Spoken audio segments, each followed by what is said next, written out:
బ్రహ్మ బ్రహ్మ రాసిన రాతను మార్చగలమా? మనం ఒక్కసారి హిస్టరీలోకి వెళ్దాం.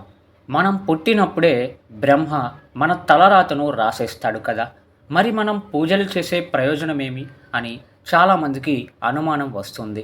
కానీ బ్రహ్మ నేను రాసే రాతను నేను కూడా మార్చలేను అని చెప్పేశారు. మీరు ఈ ఉపవాసంతోటి మార్చుకోగలరు. పూర్వం విభీషణుడు అనే రాజుకు 50 ఏట మరణగండం అంటే 50 వయసు వచ్చేసరికి మరణగండం అనేది ఉంటుంది. అతను ఒక గురువుని ఆశ్రయించి గురువు చెప్పినట్లే అర్చన మృత్యుంజయ మంత్ర జపం చేసి గండం తప్పి బ్రతికాడంట కూడా. ఇక రెండవది దుర్యోధనుడికి 128 ఏళ్ల ఆయుష్ ఉండగా ద్రౌపదిని జుట్టు పట్టుకొని దుశ్శాసనుడితో ఏడ్పించడం వలన ఆ చేసిన పాపానికి కాను 60వ ఏటే చనిపోయాడంట. జప, ధ్యానానికి కర్మలతో తలరాతను మార్చుకోగలే శక్తి మనస్సులో నిరంతరం భక్తితో నిరంతరం భగవన్నామస్మరణ చేస్తే అంతా ఆ కృష్ణయ్య చూసుకుంటాడట.